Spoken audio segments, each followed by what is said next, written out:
काय चाललंय मला दुर्दैवाने सांगावंसं वाटतं। या ठिकाणी अनेक पोलीस अधिकारी सुद्धा असतील, काही कर्मचारी सुद्धा असतील, त्यांचे सुद्धा या गुंडांशी लागेबांधे आहेत हे नाकारून चालणार नाही हे स्पष्टपणे मला त्या ठिकाणी जाणवलं। सांगितलं की नेमकं काय चाललंय मला दुर्दैवाने सांगावंसं वाटतं। या ठिकाणी अनेक पोलीस अधिकारी सुद्धा असतील, काही कर्मचारी सुद्धा असतील, त्यांचे सुद्धा या गुंडांशी लागेबांधे आहेत हे नाकारून चालणार नाही हे स्पष्टपणे मला त्या ठिकाणी जाणवलं।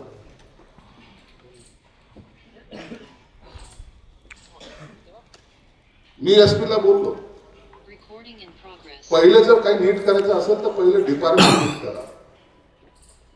गुंडाला मारणं किंवा गुंडाला अटक करणं किंवा गुंडाचा सगळं त्याला शिक्षा देणं हे भाग आपण करूच करू, परंतु त्याचे जे पाठीराखे आहेत बाकी तर सोडून द्या, परंतु जेव्हा डिपार्टमेंट मधला माणूस त्याला जर सहकार्य करत असेल तर ते सर्वात खतरनाक आहे।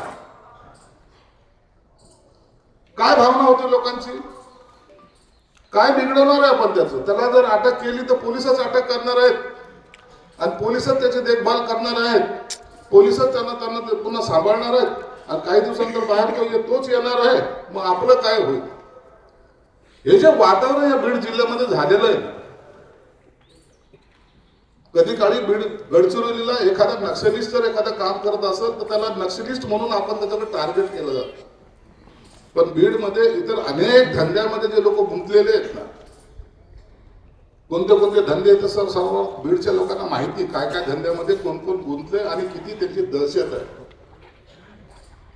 मी एसपीना तेच बोललो की तुम्हाला एक चॅलेंजिंग जॉब दिलाय।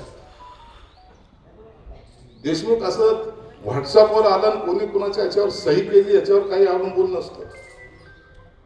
हा जो मेसेज पास करण्याचा प्रकार आहे ना, आम्ही जेव्हा या ठिकाणी आलो तर आम्हाला त्या पद्धतीने सांगण्यात आलेलं आहे की तुम्ही जाऊन वस्तुस्थिती पाहून तातडीने काय करायचं ते मी करतो म्हणून सांगितले एकनाथ शिंदे साहेबांनी, म्हणून आम्ही इथे आलो। उगाच तरी सांत्वना द्यायला नाही आलं।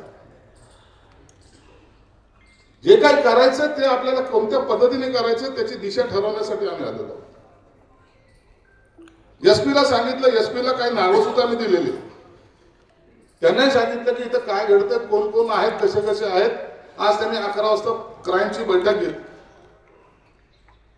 क्राईमच्या सर्व लोकांना बोलवलं होतं, त्या सर्व त्यांच्या मीटिंग मध्ये काय झालं ते तेच जाणवलं, परंतु एसपीने सुद्धा मला आश्वासित केलंय की साहेब या 2-4 दिवसामध्ये सर्व आरोपी अटक होतीलच ही गॅरंटी मी तुम्हाला देतो।